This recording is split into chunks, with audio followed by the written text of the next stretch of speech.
నాతో మాట్లాడుమయ్యా, నన్ను దర్శించుమయ్యా.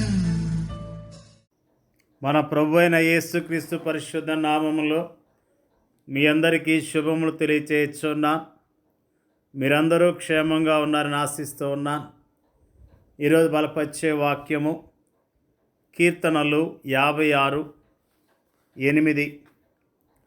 నా సంచారములను నీవు లెక్కించి ఉన్నావు, నా కన్నీళ్లు నీ బుడ్డిలో ఉంచబడి ఉన్నవి. కీర్తనాకారుడు ఎలాంటి పరిస్థితులు గుండా వెళ్ళాడో, అతని కన్నీళ్ళు గల కారణాలను ఈరోజున జ్ఞాపకం చేసుకుంటూ ఉన్నాం. దేవా, నన్ను కరుణింపుము, మనుషులు నన్ను మృంగవల్లని ఉన్నారు. దినమెల్లా వారు పోరాడుచు నన్ను బాధించున్నారు. అనేకులు గర్వించి నాతో పోరాడుచున్నారు. దినమెల్లా నా కొరకు పొంచి ఉన్నవారు నన్ను మృంగవల్లని ఉన్నారు. నాకు భయము సంభవించు దినమున నిన్ను ఆశ్రయించుచున్నాను. దేవుని బట్టి నేను ఆయన వాక్యమును కీర్తించెదను. దేవుని యందు నమ్మిక ఉంచి ఉన్నాను, నేను భయపడను. శరీరధారులను నేమి చేయగలరు? దినమెల్లా వారు నా మాటలు అపార్థము చేయుదురు. నాకు హాని చేయవలన తలంపులే వారికి నిత్యము పుట్టుచున్నవి. వారు గుంపు కూడి పొంచి ఉందరు. నా ప్రాణం తీయగోరుచు వారు నా అడుగుజాడలు కనిపెట్టుదురు. తాము చేయు దోషక్రియల చేత వారు తప్పించుకుందురా. దేవా, కోపము చేత జనములను అనగొట్టుము. నా సంచారమును లెక్కించి ఉన్నావు, నా కన్నీళ్లు నీ బుడ్డిలో ఉంచబడి ఉన్నవి. అవి నీ కవిల్లో కనబడును కదా. నిజంగా భక్తుని యొక్క ఆవేదన, దుఃఖాన్ని మనము జ్ఞాపకం చేసుకుంటూ ఉన్నాం. మనం ఎప్పుడు ఏడవలేదా? మనం ఎప్పుడు కన్నీళ్ళు కార్చలేదా? మన శ్రమలు, మన కష్టాలు, మన దారిద్ర్యము, మన వ్యాధి బాధలు, మన ఆర్థిక ఇబ్బందులు, మన ఇంట్లో ఉన్న పరిస్థితులు అనేకసార్లు తీవ్రమైన నిరాశ నిస్పృహలకు గురి చేయలేదా? అలాంటి సమయాల్లో మనము కన్నీళ్ళు కార్చలేదా? జీవిత సమస్యలు మనము మోయలేనంత భారముగా మనకు అనిపించినప్పుడు, మన చుట్టూ కారు చీకట్లో మోహరించటము మనకు కనిపించినప్పుడు, నా అన్నవారు ఎవరు మన దరిదాపుల్లో లేకపోవటం మనం గమనించినప్పుడు, ఒకప్పుడు మన వారమనుకున్న వారు ఇప్పుడు మనకు వీపు మళ్ళించి అపహాస్యం చేస్తూ మనల్ని దాటి వెళ్తున్నప్పుడు మన గుండెలు బద్దలైపోతాయి. మన నోళ్ళలో నుండి ఏడుపు పెలుబుకి వస్తుంది. మన కళ్ళల్లో నుండి కన్నీళ్లు కట్టలు తెచ్చుకొని ప్రవహిస్తాయి. అలాంటి సమయాల్లో మనం అనుభవించే హృదయ వేదన మనకు తప్ప ఈ లోకంలో వేరెవరికీ అర్థం కాదు. కొన్నిసార్లు మనల్ని చూచి కానీ, మన పరిస్థితిని చూచి కానీ జాలిపడి ఆదరించి ఓదార్చేవారు మన చుట్టూ ఎవరూ లేనట్టుగా మనకు అనిపిస్తుంది. అలాంటి సమయాల్లో దేవుడు కూడా మౌనంగా ఉన్నట్లుగా మనకు తోస్తుంది. అయితే ఆప్తులు దూరం కావచ్చు, బంధువులు కనిపించకుండా పోవచ్చు, స్నేహితులు అనుకున్న వారు తల ప్రక్కకు త్రిప్పుకొని చూచి కూడా చూడనట్లుగా వెళ్ళవచ్చు. కానీ దేవుడు మాత్రం అలా చేయడు. ఆయన నీ పరిస్థితి అంతా చూస్తున్నాడు, నీ కష్టానంతా పరిశీలిస్తున్నాడు, నీ కన్నీళ్లను తన బుడ్డిలో నింపుకుంటున్నాడు. తగిన సమయంలో నీకు సహాయం చేసేందుకు సిద్ధముగా ఉన్నాడు. ఆయన తన బిడ్డల కన్నీటిని తన బుడ్డిలో నింపుకుంటున్నాడు. పాత నిబంధన పరిశుద్ధుల విషయంలో ఆయన అలానే చేశాడు. దేవుని ప్రజల వైఫల్యాల విషయమై తన తలను జలమయముగా చేసుకొని రోధించిన ఇర్మియా కన్నీళ్ల విషయంలో ఆయన అలానే చేశాడు. క్రీస్తు సంఘములోని అవయములైన విశ్వాసుల విజయము కోసము ప్రార్థించిన పౌలు కన్నీళ్ల విషయంలో ఆయన అలానే చేశాడు.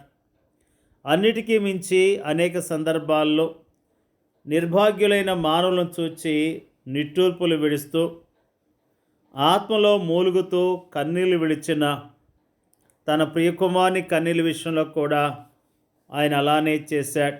అవును, దేవుని ప్రియకుమారుడైన క్రీస్తు లాజరు సమాధి యొద్ద మాత్రమే కాక తాను శరీరధారి ఉన్న దినముల్లో మహారోదనముతోనూ కన్నీళ్లతోనూ ప్రార్థనలు యాచనలు సమర్పించాడు. మన పాప భారం అంతటినీ భరిస్తూ తాను కలువరి శిలువపై అనుభవించనయ్యున్న తీవ్రమైన శ్రమానుభవాలను తలంచుకొని స్వేద బిందువులు రక్త బిందువులుగా మారినంతగా ఆయన గెత్సెమనే వనములో రోదించాడు. కన్నీళ్ళు కన్నీళ్ళు కన్నీళ్ళు. ఈ లోకములో ఉన్నదంతా కన్నీళ్ళే. కొందరివి కనిపించే కన్నీళ్ళు కాగా మరికొందరివి కనిపించని కన్నీళ్ళు. అయితే దేవుడు ప్రతి ఒక్కరి కన్నీళ్లు చూస్తూనే ఉన్నాడు. వాటన్నిటినీ తన బుడ్డిలో పట్టుకొని నిల్వ చేస్తున్నాడు. వాటిని గురించి తన గ్రంథములో రాసుకుంటున్నాడు. కానీ దేవుడు వాటిని ఎందుకు అనుమతిస్తున్నట్లు, తన పట్ల భయభక్తులు కలిగిన వారిని సహా ఆయన ఎందుకు తీవ్రమైన శ్రమల కొలిమి ద్వారా నడిపిస్తున్నట్టు, ఈ లోకములో ఎలాంటి శ్రమలు కానీ కష్టాలు కానీ లేని నెమ్మదైన జీవితాన్ని జీవించాలని మనం కోరుకుంటున్నాం. కానీ మనం కోరుకున్నట్లే జరిగితే అప్పుడు మన జీవితాలు ఎలా ఉంటాయో తెలుసా?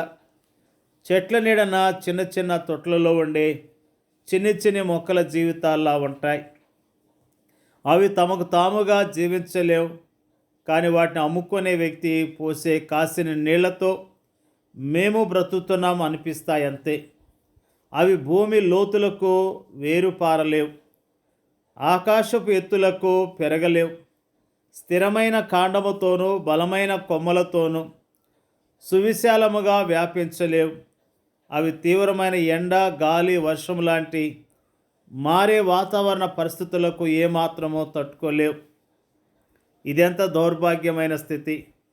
దేవుడు తన ప్రజలకు కష్టాలను అనుమతించడంలో మరో కారణము కూడా ఉంది. కష్టాల్లో ఉన్న ఇతరులను చూచి వారు జాలి చూపడం నేర్చుకోవాలన్న ఉద్దేశంతో కూడా దేవుడు తన ప్రజలకు కష్టాలను అనుమతిస్తాడు. ఆ విధముగా ఆయన మనలను సంతోషించు వారితో సంతోషించేందుకును, ఏడ్చు వారితో ఏడ్చేందుకును మనకు శిక్షణ ఇస్తాడు. దేవుని యొక్క ప్రజలమైన మనము దేవుడు మన జీవితంలో జరిగించే కార్యాలను బట్టి దేవుని స్తుతిస్తూ దేవుని గణపరచవలసిన వారమై ఉన్నాం. మన జీవితాల్లో మనం కాచే కన్నీళ్లను ఆయన చూస్తూ ఉన్నాడు. మన పరిస్థితులను ఆయన చూస్తూ ఉన్నాడు. మన పరిస్థితులను అర్థం చేసుకొని సహాయం చేయటానికి ఆయన సిద్ధముగా ఉన్నాడు. ఆయన విడిచిపెట్టే దేవుడు కాదు. తన ప్రజలు కన్నీళ్లు కాచారని దేవుడు మోషేతో మాట్లాడుతూ నేను దిగి వచ్చానని ఆయన అంటూ ఉన్నాడు. నిజంగా ఇజ్రాయేలు ప్రజలు కన్నీళ్లు కాస్తూ రోధించినప్పుడు ఆయన దిగి వచ్చి మోషేతో మాట్లాడినట్లుగా దేవుని యొక్క వాక్యము తెలియజేస్తున్నది. ఆయన మనతో మాట్లాడతాడు. మన పరిస్థితులు తగిన జవాబునిస్తాడు. ఓపికతో విశ్వాసంతో ఎదురు చూస్తూ జీవిద్దాం, ఆయన మహిమపరుద్దాం. దేవుడి యొక్క వాక్యాన్ని దీవించును గాక. పరిశుద్ధులైన తండ్రి, స్తోత్రాలు తెలియజేస్తూ ఉన్నా.